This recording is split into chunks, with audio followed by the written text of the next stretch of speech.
For weeks now, all we have been hearing about is Russia's troop deployment on Ukraine's border. More and more troops gathering near the border. Now, Moscow has claimed that some troops are returning back to the bases, which could be a sign of de-escalation. But caution remains the name of the game right now. It is still unclear how many units were being withdrawn or the number of troops that were returning to the bases. Moscow insists that this was the plan all along, that the troops were meant to conduct drills and return back.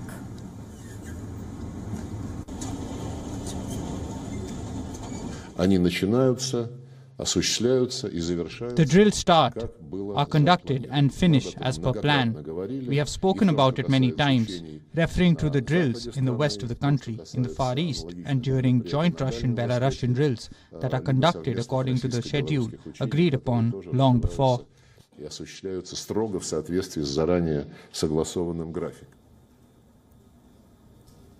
For the West, it is too soon to be sure of the extent of any de-escalation, if at all. But the development drew a cautious response from both Ukraine and Britain. Kiev says it will only believe it if it saw the things progressing on that front, and that if it saw by itself that Moscow was pulling back the troops. Russia constantly makes various statements. That's why we have the rule. We won't believe when we hear. We will believe when we see. When we see troops pulling out, we will believe in de-escalation. Britain, on the other hand, says there are signs of a diplomatic opening, but says that the intelligence it is seeing as of now is not encouraging at all.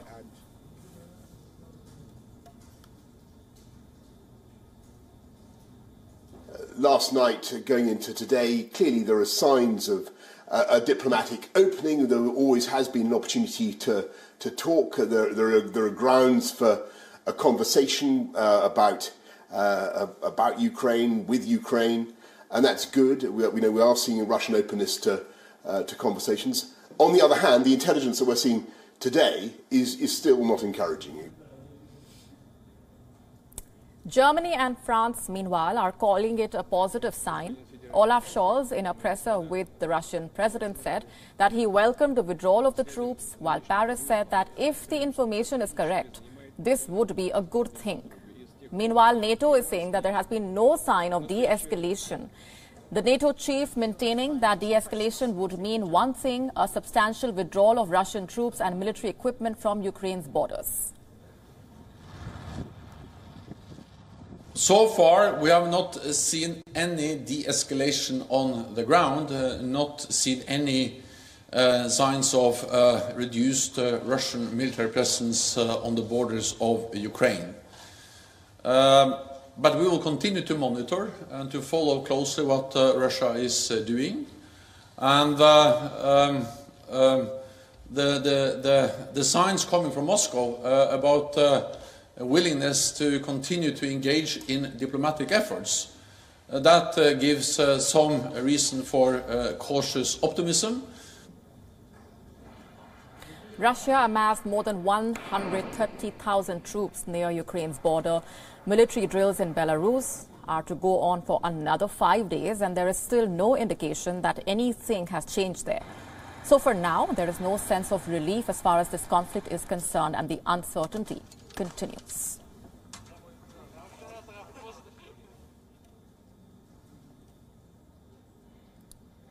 For more perspectives, with us on the broadcast is Boris Volkov, an international affairs analyst joining us from Moscow. Also on the broadcast is Anthony Bartaway, a journalist from Kiev. Thanks very much for being here with us. Boris, let me come to you first.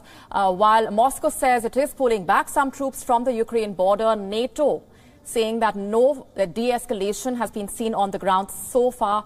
What do you make of that? Well, first thing I make of it is that NATO sees what it wants to see. So, the Russian troops are stationed on the Russian territory. Some of them closer to the Ukrainian border, some of them a bit farther, but I'm not sure what calculations the NATO experts and strategists make when they say there are more than 150, because it covers the amount of troops stationed in their ordinary places and ordinary locations where they are stationed within, I don't know, maybe 400 kilometers from the Ukrainian border. So definitely there has been no signs from the Russian leadership, from anybody, from ministers, be it Minister of Defense or Minister of Foreign Affairs, or be it President himself, that Russia is going to attack. Well, vice versa, Russian officials have been saying that Russia is not to attack and invade Ukraine and whatever, I don't know. But that shows that the West is not willing to believe this. If we make a broader picture of this, we can see that actually this is a kind of unfair competition between the West and Russia, because the West is drastically looking for a pretext to tear Russia apart from the rest of Europe. And what they are going to do is to block the Nord Stream 2 pipeline, to spoil the Russian-German relationship. I hope that the Chancellor's visit to Moscow is a positive sign, so, the West is not united. But I don't really see any preparations for war on the ground. Well, I'm not a military expert, but I'm definitely sure that even if something like a war starts, it will not be an ordinary war we know from the history. Right. Anthony, what do you make of Russia's claim of taking the first step towards de-escalation? NATO says there has been no de-escalation at this point. Well, the first thing to start with is that saying that whether or not Russia will invade is a misnomer.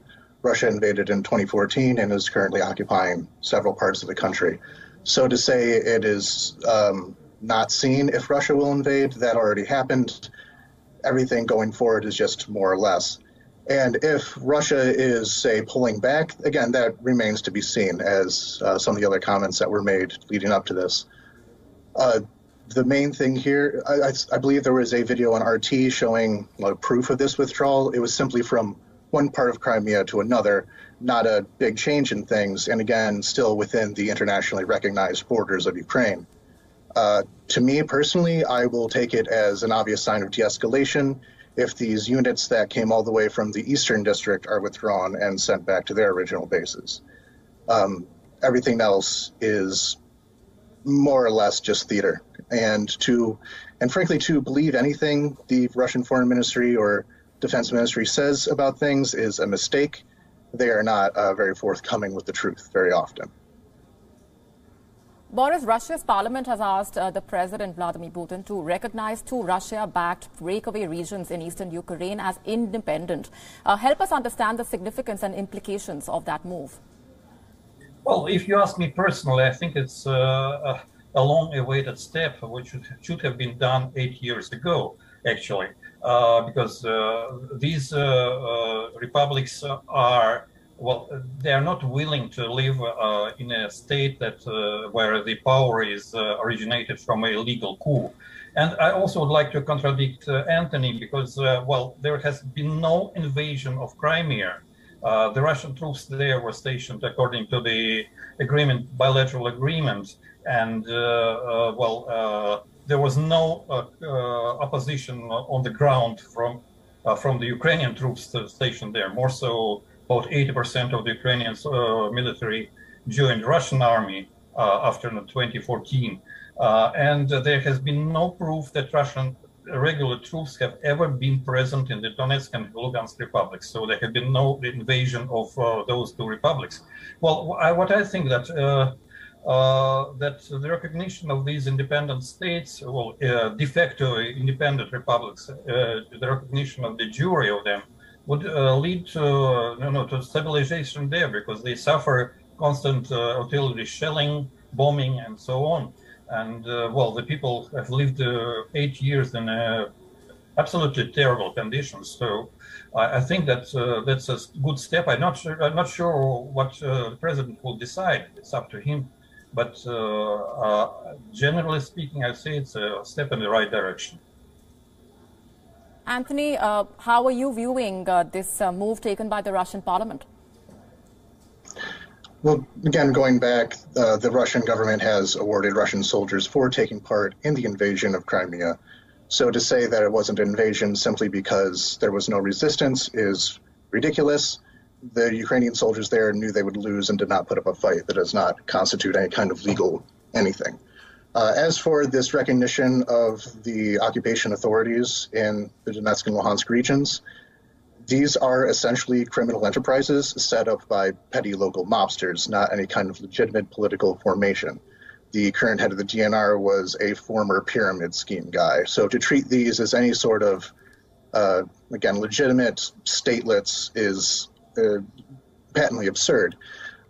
As for if they will be recognized, it seems like it would be possible, partially because it would give Russia a casus belli in order to capture the rest of the Donetsk and Luhansk People's Republics, because within this legislation it says that the entirety of these two oblasts, these two regions, are the